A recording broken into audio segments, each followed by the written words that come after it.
Well, aloha everyone, and welcome to another conversation from anxiety to clarity. I'm Beth-Ann Kozlovich from Sutter Health, Kahi, Mohala, and my colleague Trisha Kajimura and Evan Leong of Brain Gain Hawaii, and I hope that these conversations are helpful and give some insight as we're all struggling to deal with life with COVID-19, and it's not going away anytime soon.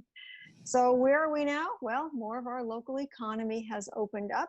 We can now dine in restaurants, swim laps at pools, maybe even shop at an open market and go to the Honolulu Zoo. And in a few weeks, well, more attractions will be opening. And if you're missing having drinks with friends, well, you can gather at a bar safely and with masking and all the rest of that, but the bars will be open too.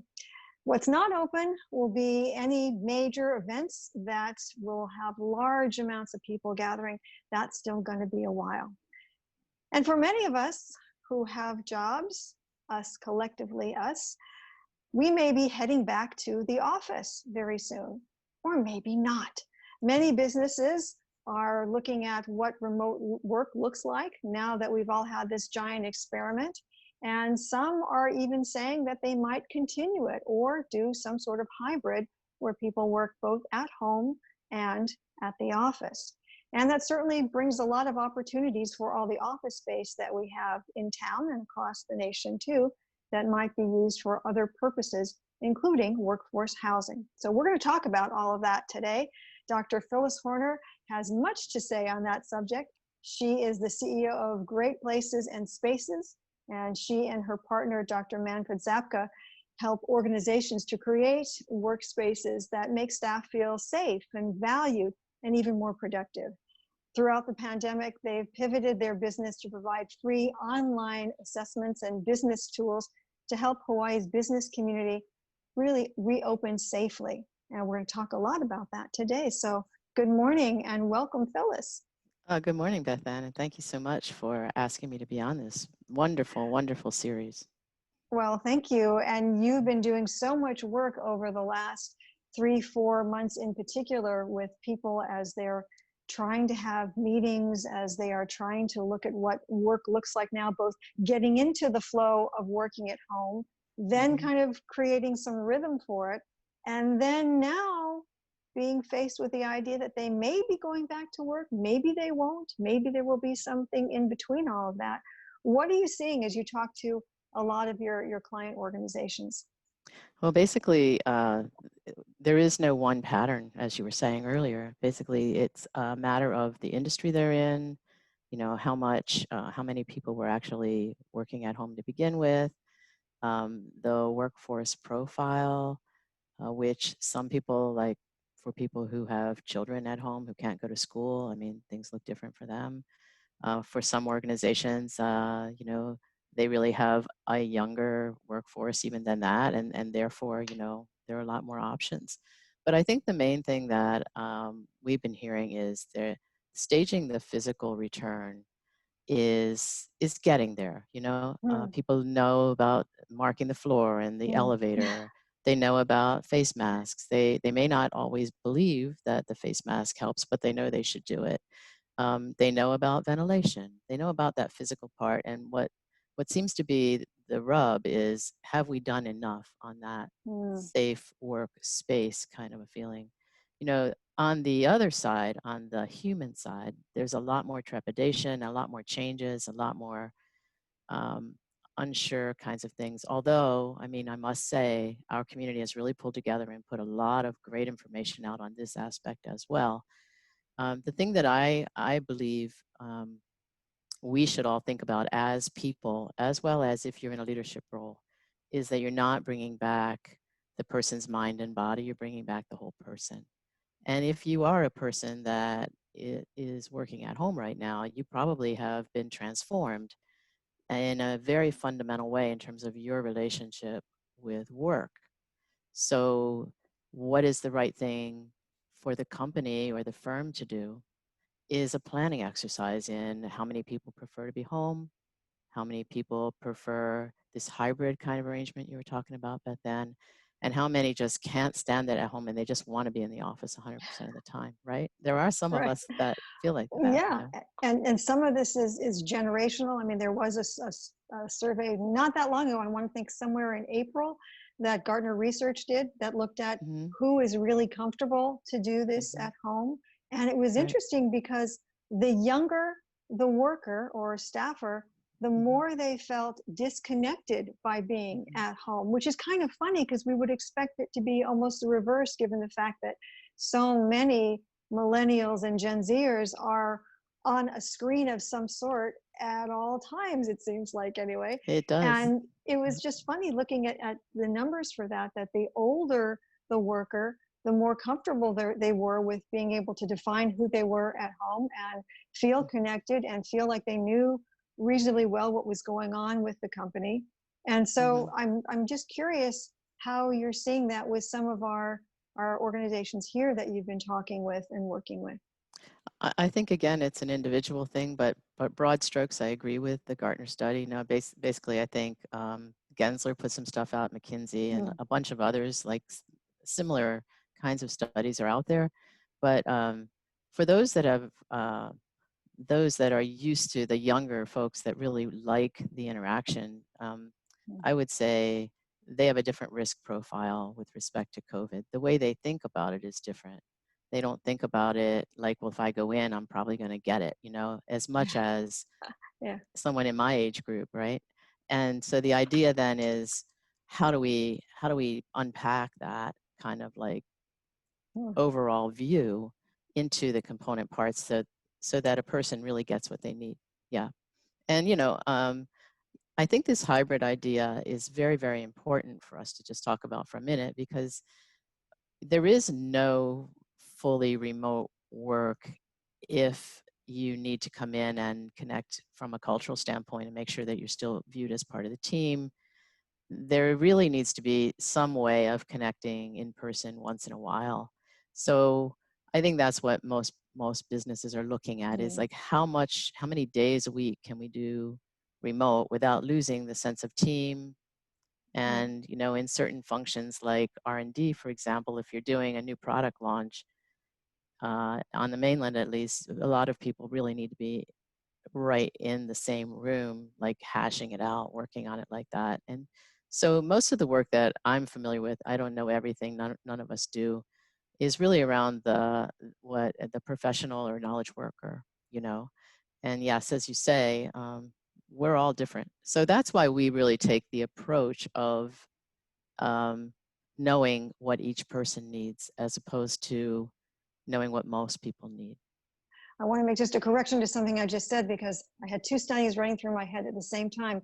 The one that was talking about the comfort of being at home, working remotely, generationally speaking, that was Smartsheet. That was not Gartner. I was thinking about the Gartner study that had a number of CFOs who were Hmm. polled, and they said that probably 74% of those folks had thought about how they would create some remote workplace operations for about 5% or so of their workforce. And that's Mm-hmm. interesting to think, because we think, well, 5%, that may not be a lot, but still, that's a lot of people. And it's Hmm. far and away in advance of what we saw coming into COVID, where it's been very dicey whether, this work at home and all the flex time that offers, and people are really trusted or not, or do they have to log in with a certain kind of, app to say, yes, I really am working.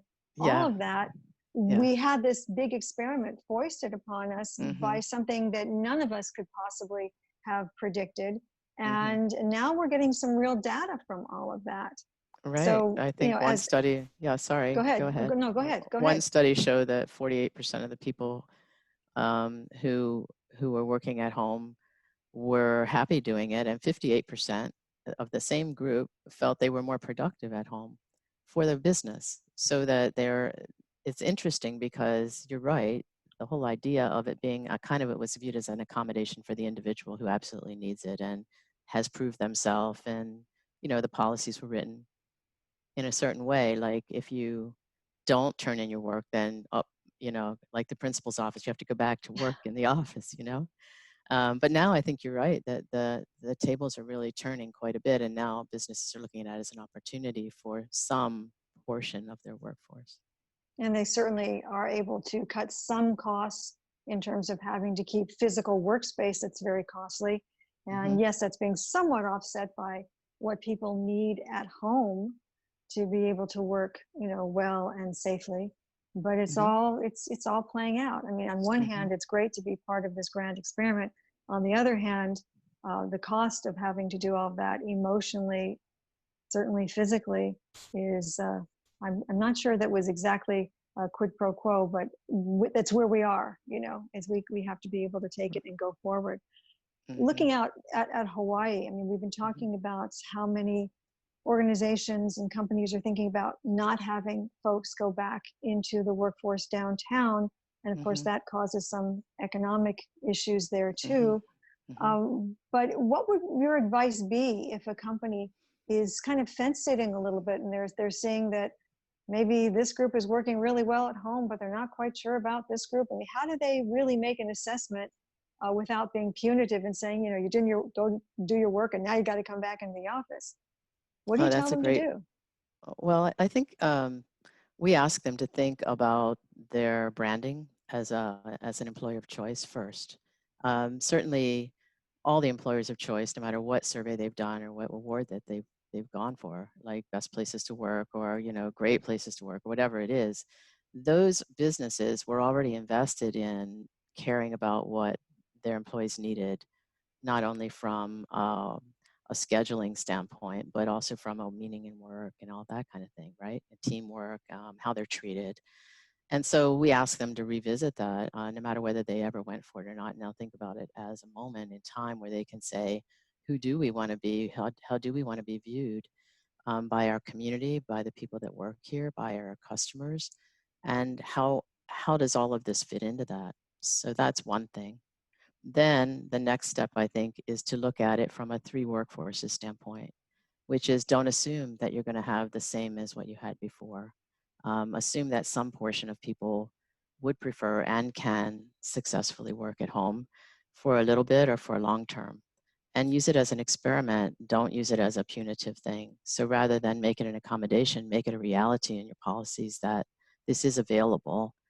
And then, of course, comes the rub, which is like, how do you know the person's not surfing, when you have them working at home? And so we ask them to ask the managers who have been working with these folks working at home all this time to give a counterpart, like to the employee's point of view, like, yeah, I think I can do this. I'm comfortable. I prefer, here's what I prefer.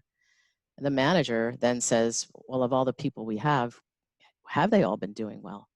So it's not like it's a one-sided kind of a conversation. It's both sides have play, And then, of course, we have an assessment that we've created called My PQ Work at Home. And it's a free assessment for individuals to take or for business leaders to get a report about how their people view it ahead of the restaging of the physical space. And the thing that's important about it is that PQ stands for productivity quotient, which is kind of like EQ or IQ. What is the setting that makes you do your best work? And it could be hybrid, or it could be fully at home, or it could be back in the office, So I guess what I'm trying to say is it's a dialogue, and it needs to include the people ahead of being told what's going to happen, because we're all overwhelmed right now. We're all changed people from a result of all of this great experiment you talked about, right?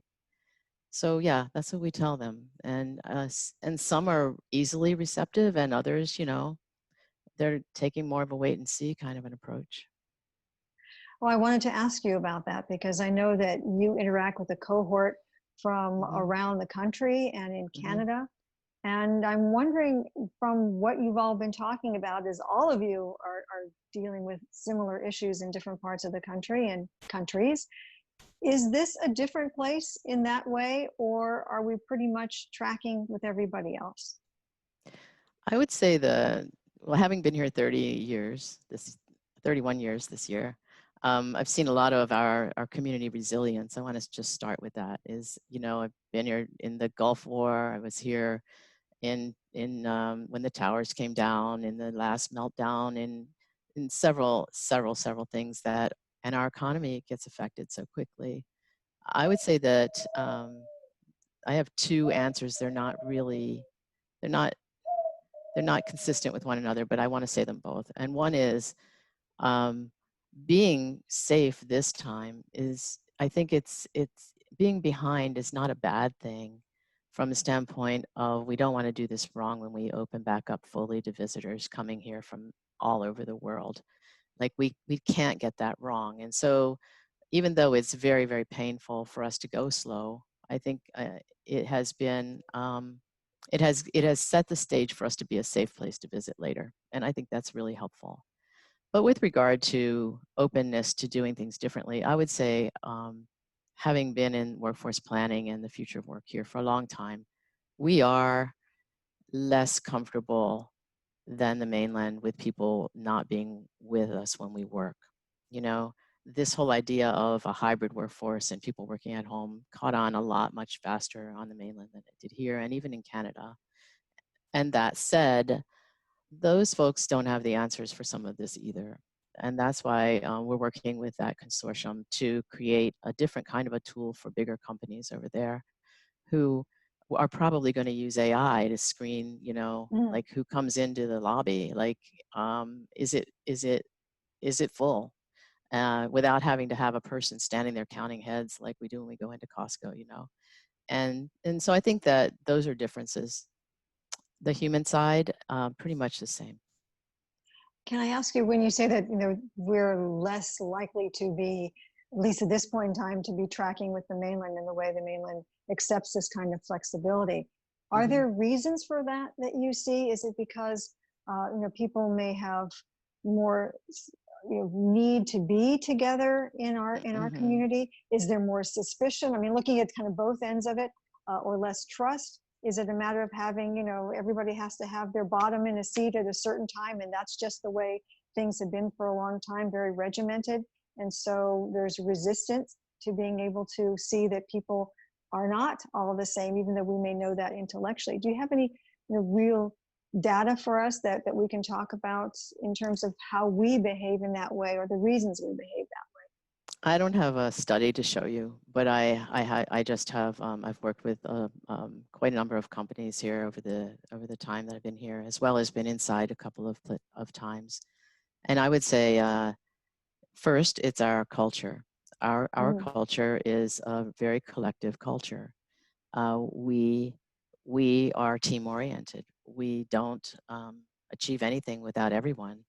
And so how do you do that, I think, is the remaining question for Hawaii. Like, how do you have teamwork and non-judgment of one part of the team versus another just because of where they're located? And it's a brand new thing that we have to learn. So I think that's one reason. Secondly, our jobs aren't in tech. I mean, tech is a sector that is used to this. And so on the West Coast, where a lot of my colleagues are like working right now, it's a no-brainer. Like, you know, they work for Facebook, they work for Zoom, and they're Mm. like, okay, well, come back whenever you feel like it. But like, well, here's how shall we convene to keep the teamwork? And so I guess what I'm saying is the three workforces idea is understood there much more than it is understood here. And would I say there's resistance? No, I do think that managers and leaders are going to have to learn to trust differently. Um, and to be results based in what they're asking people to do, as opposed to um, the visual, I don't know what's the word, the reassurance that the person's sitting there and you can walk by and say, how are you doing on that project, you know? Because truly, right now, with the way we're laying out offices, if you walk by a person who works for you, with you, and you say, how are you doing that project? And if you don't have a mask on, or if you're yelling across the room, you're endangering that person, right? So you can't even, as a manager, you can't even deal with things the way you did before. So I think we Right. need an adjustment there. Yeah. You But know, I would there, never there. say we're Sorry. behind, you know what I mean? I love it here. So I would never really say we're, there's something fundamentally messed up with us or anything where we wouldn't get there. I think we will. I'm curious about a couple of things, because first of all, you brought up the point of not necessarily being able to walk next to somebody and say Mm-hmm. something in this new environment, even Mm-hmm. with the Cushman Wakefield Mm-hmm. 6 feet, room that Right. they or plan that they have for various organizations, where they'll come in and show you how to make this happen with arrows on the floor, and you always have Yeah. to walk around clockwise and all Mm-hmm. of these things. So that kind of way of having a quick chit chat with somebody, that seems to be now gone forever. Also watching a turnover in management workforce, a lot of Mm-hmm. people choosing this time now to either outplace and go do something else, or to just retire. And given what we talked about a little earlier with the need of younger folks to want to congregate and to be able to share and be in the same space, I'm wondering how that's going to color how we see these organizations develop in ways that we need to, because of physical distancing, et cetera, but also how that moves into the choice of doing remote work, if that's going to really be a factor in how people are chosen or allowed to do remote work. That's a great question, and I don't have all the answers on that, but I would say that the Cushman Wakefield and our partners here, Hierarchy LLP, if you go on their website, they also have a layout plan of with vendors that are local, and how you can lay out your floor plan and all of that kind of thing. So there's some national things, and then there's some local resources as well on that. The idea that we need to work differently, I think we're all getting used to that, So the piece that you're talking about with the one-way flooring, and I asked someone the other day, well, what do you do if a person walks the wrong way down the hallway? What are you going to do to them? You know, Ah, I don't want it to feel like school, yeah, right? yeah. And none of us do either. None of us who are professionals want to be treated that way. Well, what are you going to do if your colleague takes their mask off because they just can't stand it anymore, and you're sitting there with yours on? How are you going to not judge that person? What are you going to do to make them understand your own perspective? And again, so I think the idea of how we work together is really complicated. I do have a couple of solutions, though. And one of them, some of our banks are really leading the way here, because they're public facing, but they also have people working at home. They have people working in the office, and they were essential, so they didn't shut down, just like you guys at Kahi Mohala didn't shut completely, obviously. And the idea is they have they've created teams. So they create teams, and I really don't want to call out which bank, because then the others, I don't want it That's to feel that way. proprietary. That's okay. Yeah, and they create a team, and so they go in a certain number of days for more hours, which would equate to 30 plus, and then the other Mhm. team takes the next 6 days or so.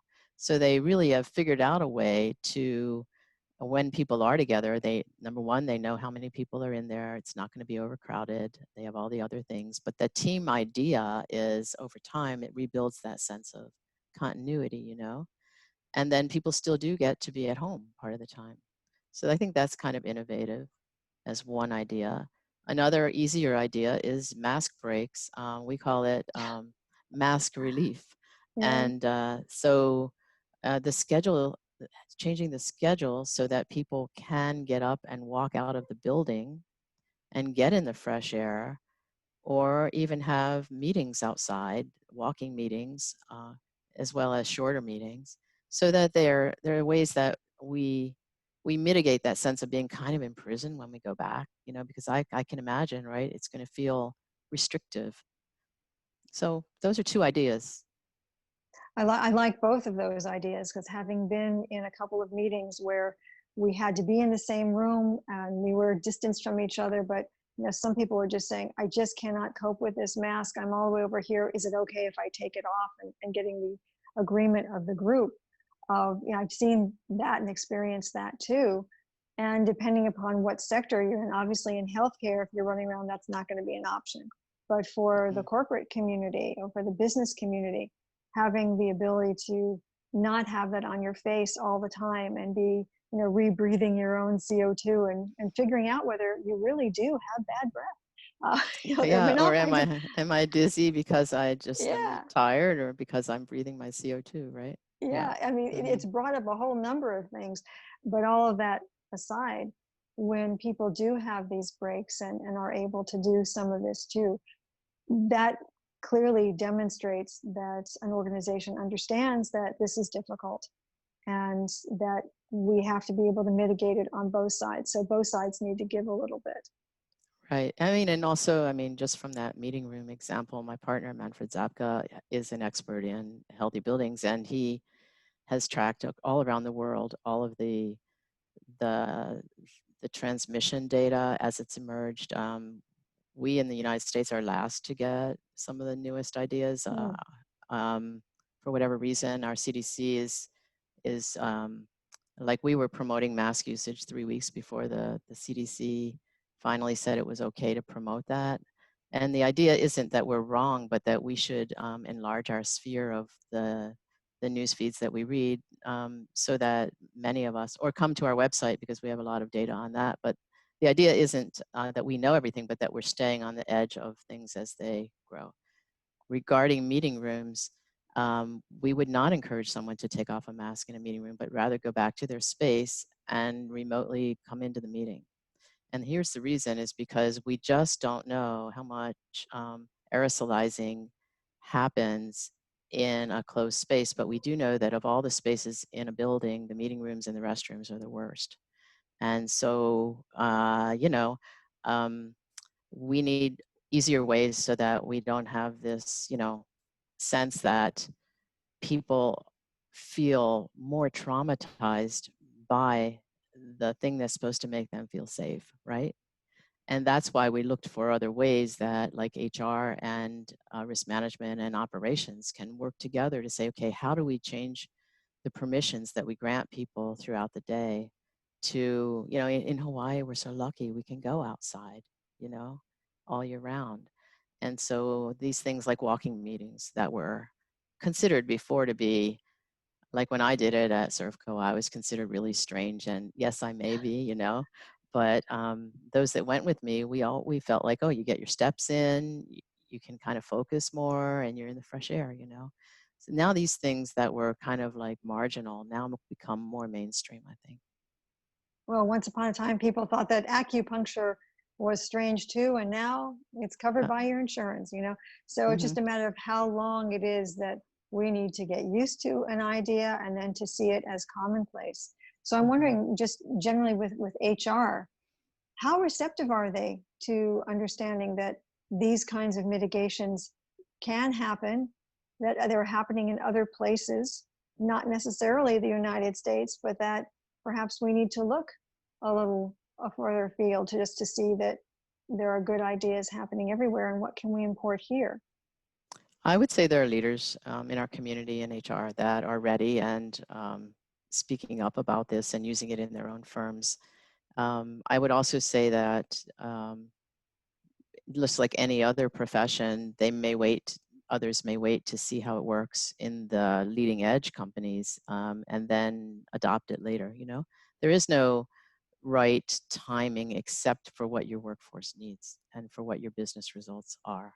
So if you feel that you're going to lose key talent if you don't do these things, that's one big motivator for HR to get on board right away, um, even faster than they may be comfortable. And if you are in a mission-driven organization that absolutely is serving a community that can't take care of itself, then Mm. you need to do whatever it is to keep the community safe as well as your workers safe. So I think in those kinds of businesses, it's definitely we're ready. And I've heard Sherm on webinars talking about this in terms of bringing back people in a caring way. I know that, yeah, I think we'll get there. I would say, are we there today 100%? No, Probably not. No. no. Mm-mm. What will you be?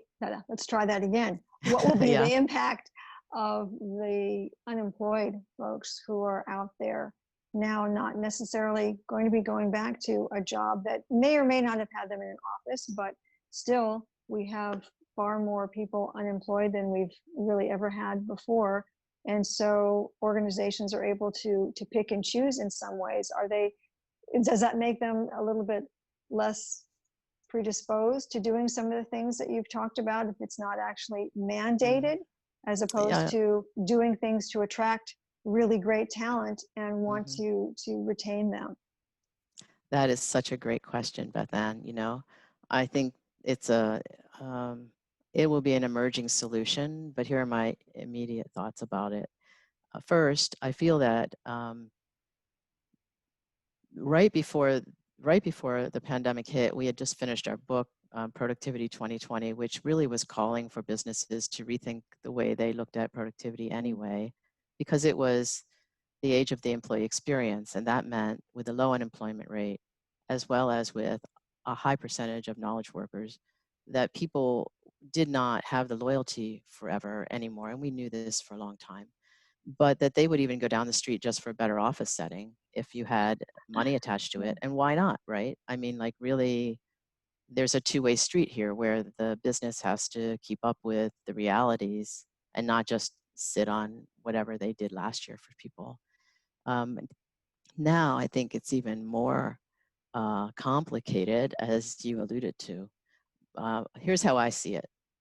I'm reaching out to recruiters as well. Our firm is reaching out to recruiters, and we're saying, when you have a client who wants to fill a position, we think that all of the applicants should be able to say, here's my ideal work setting, and put that into the equation of the match before you ever actually go into the interview. That way, once you get there, you don't lose the person within 12 months, and then you have all the turnover costs that we know happen. And secondly, you're bringing in people that think modern about where you are and where you're headed as a business, you know? So in general, except for the unemployed part, that's my philosophy. For the unemployed folks, and I know most people that are unemployed, it's like a sudden shock. It's even maybe start with worrying about losing the job, losing full pay, being furloughed, all of those things. What is the impact on my family? What's the impact on those that I care about and my reputation, right? All of that stuff is all just in a messy cube for many of us. And I would say, don't lose your center. So organizations shouldn't expect people to lose their center, their self-respect, their ability to ask for what they need in this time, because this is one thing. How you're treated in the middle of this traumatic time will inform your decisions later. And do I think that this unemployment rate will stay the way it is? No, I don't. I think it will come back down. It may not come down to 2.5%, but it will be enough that people will still have choice, especially high talent. So I think it's a mistake for businesses to say, well, too bad, they should be happy they have a job.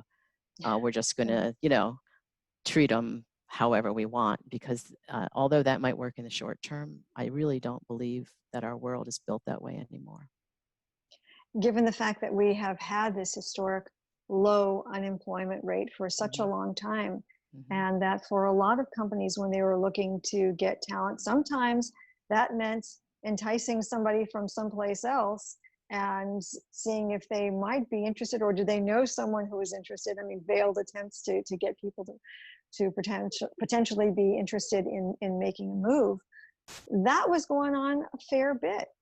And now it seems that, that high talent that we have that is not in a deep pool, some people are choosing to leave Hawaii because there just aren't the opportunities here, or they feel that there won't be the opportunities in 6 months or a year because it's going to take us a while. And with all the conversation about how we reimagine our economy so we're not so heavily dependent on tourism, that this is going to be too long of a run for them. And so, I mean, just hearing just anecdotally of people who are choosing to outplace, go someplace else, be in another state, see opportunity elsewhere that's coming back quickly.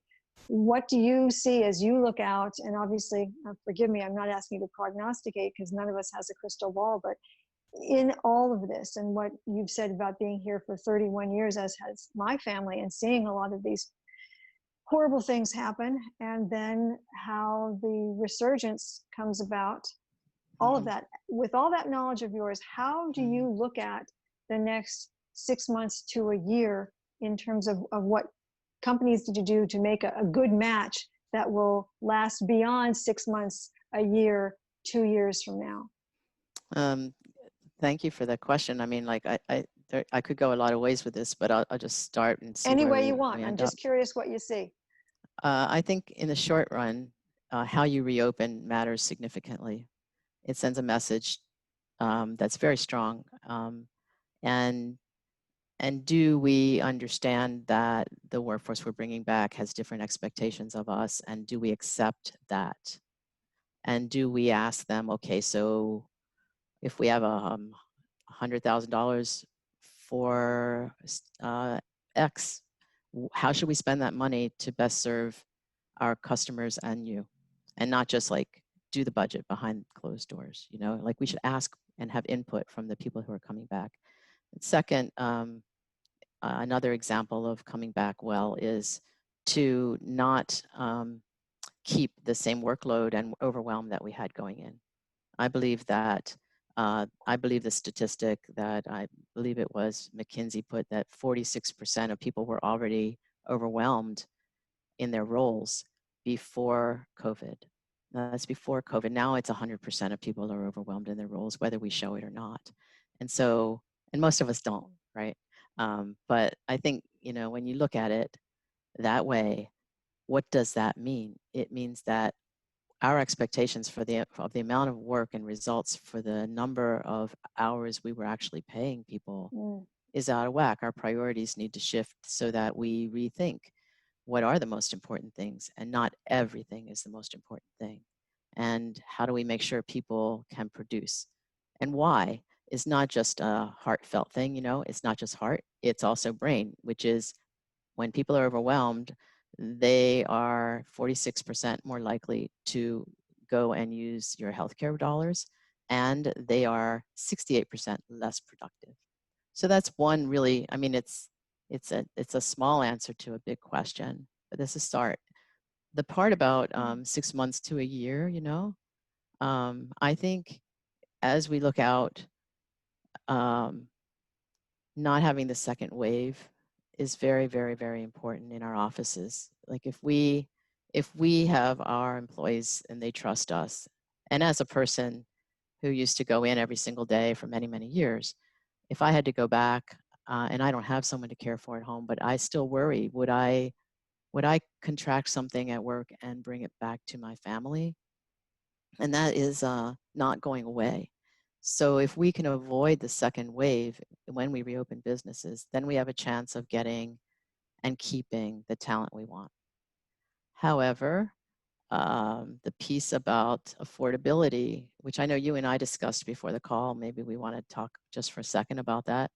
If you cannot afford to be here because the business community doesn't get it back together fast enough, who's likely to leave and how many? And we saw the UHERO report last week that said it could be in the thousands, right? 25 to 30,000 people who Yeah, could mhm, outplace very easily.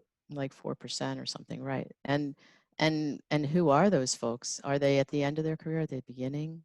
You know, are they in uh, types of jobs that we were recruiting on the mainland for? We're in serious trouble if it's that, you know. So to prevent it, I guess we really need to think multidimensionally about it.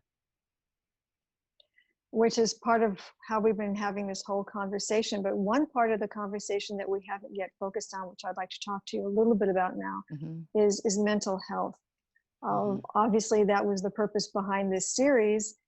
And also the fact that we're seeing mental health having more, we hope, than just a moment, where people are really understanding that to be healthy, to really care about well-being, it means that you have to take into account physical health, mental health, spiritual, emotional health, all of those things together to be a wholly integrated, healthy person. Mm-hmm. Do companies really understand that mental health component now as well as we hope they might, or as well as we think they do? I think they're getting there. I don't think that it's easy.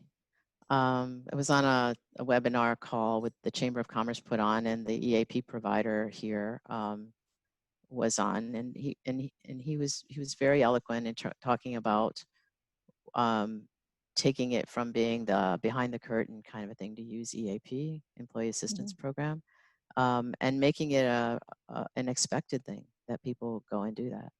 So I think that the trick is going to be the norms and values and culture of each Mm. business, though, because the idea, I don't know how it is in the places that you've worked, but if people had cold and they called in sick before, that was verboten, as they say in Germany, it's like not good.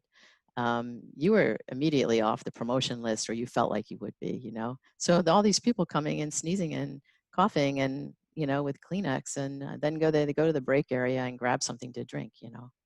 And, and so the norm was that physical health and mental health were like you were expected to just be cool all the time and show up and do it like you're on And suck stage it or up. something.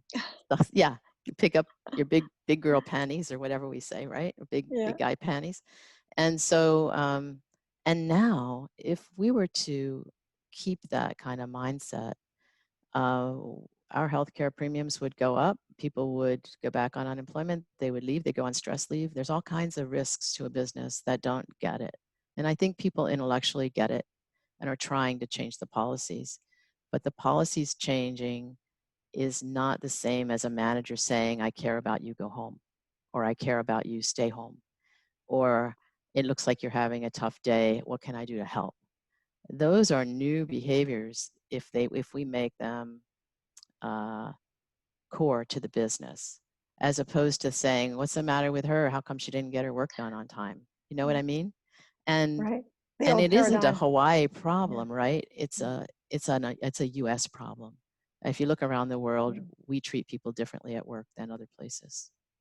And we've had a very different work schedule than Hmm. many countries in Europe, many countries around the world that Hmm. have a longer lunchtime, not something like 30 minutes where you have to jam food into your face and off you go, but where the expectation is that you live a day that's much longer than just the 8 hours or 9 hours that one may be spending at work, uh, in a place of work.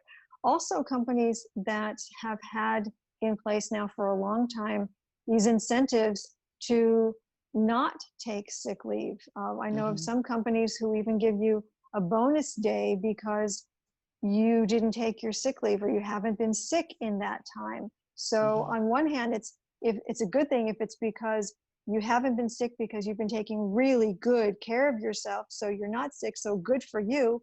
On the other hand, if someone says, well, I'm kind of sick, but I really would like to have that extra day thrown into my vacation days, it can cut both ways. And I'm wondering what you think of programs like that. I think that there's I think of it in context. Businesses often operate on lower margins of revenue, net revenue than we think. And if in your industry you have the need to make a certain amount of net revenue, and you're doing it you're treating people the same way that others do in your industry, then it seems okay because like you're doing something that isn't like out of bounds. You know what I mean? And that practice that you talked about is especially for executives. Executives are really hit by this hard because an executive going on vacation now and turning everything off is still viewed as, uh, well, where are they? And then you have FOMO, Mm. right? The fear of missing out, and maybe you do, and there's a decision made that affects your department or your area while you're gone, and so there's this stress about being sick. I think if COVID doesn't cure that, we're in serious trouble. You know what I mean? And that's what I think. I don't really feel that this is the last pandemic. I don't want to be naysayer or you know. Debbie Downer, whatever they call it. But I do feel that we should take the opportunity to strategically reshift our view of how we employ people and how we treat them, because this is only the first of many challenges that may happen, or it isn't even the first, but it's a big one. Yeah. You bring up a really good point about executives, because for a lot of this conversation, we've really talked about companies, management, higher management, bringing back a workforce. But for executives who are usually under tremendous strain and are really feeling the pressure to slap a happy face on it, or maybe some don't, and they have been a little bit more egregious in how they show their state of mind to their employees, can go both ways. But the understanding that this is not necessarily the best and healthy thing for an executive to be expected to show up rain or shine, really not take a vacation where the mind relaxes, the creativity resets, to come back with fresh eyes at some, whatever the business may be, whatever the industry may be, that was sort of looked at as being, well, that's not a good thing. That's not someone who's a real executive. A real executive is going to check email, a couple times a day, even on vacation, or take calls even on vacation. So there's really never a true break. Are we any further along in understanding that people really do need a break that's a break, in the same way that we say when they're sick, they need to be at home? I think that one's going to come after we get to the point where we're asking people what they actually need to be productive at work, and it's in a confidential way that's a third-party application. I don't think if my boss asks me, do you have too much to do, that I would ever have said yes. I would never have said, oh yeah, take something off my plate, because I wanted to be a good team player. I wanted to serve, even as an executive, I wouldn't ever say no. So how does the senior team, the C-suite team, know that they're over the edge with people if none of us are willing to tell them, even if they were to ask? So part of it is on us to change the way we communicate about what we need. And that's why we're trying really, really hard to equip people with the ability to know what they want, and then to speak up about it in a positive and constructive way. As the executives go, so goes the rest of the company. So all the way down to, salespeople, people on the front lines, anybody. You can walk into a space, and the way that the executives treat themselves is the way that they expect everyone else to be as well. So diversity is actually the answer. And you and I have been working on diversity and inclusion for quite a while together. Having a diversity where one person doing something, it does not mean that they're better or worse than someone else if it's different. And in our culture here, I think that's going to be a long-term solution. It won't happen overnight, It seems that the younger the employee, in some cases, the more vocal about some of these things that person may be. At the same time that you've got generations, 3-4 generations that are still working with each other. So it seems to be that there's a better need for some communication among those groups to understand that they're not trying to necessarily take more advantage of one group than another. But as you say, it's different. There's diversity there. But from a mental health standpoint, to be able to see that all of this is so important for everybody's mental health, regardless of the generation, but that we have to put more emphasis on that. I'm hopeful that that will be one of the silver linings that comes out of life with COVID. Any final thoughts from you before we say goodbye for this episode? Just that I fully agree with the last comment you made. And I think that it will be very, very important for us to focus on the whole person and on our inclusion of who they are, and not just what they bring daily to the workplace. We do have, by the way, a free service for leaders who are staging that reopening, and it's called Restart with Heart. It's an online confidential survey, which we are giving not only the survey, like say your HR person or your COO wants to take it, Then we roll up a report, and we even do the report free to give back to say, we think that you're 75% of the way there, or you're 80% of the way there. So I would encourage anyone that's interested to do that, to just go to our website, which is https greatplacesendspaces.com, and you'll see it right there. You can take it and you'll get your report right away. So and it's free. And it's free Thank until you. the end of this month, because we know this is when the rubber meets the road for people to come back. So it's been a pleasure, and as an amazing interview. Thank you very much. I appreciate it.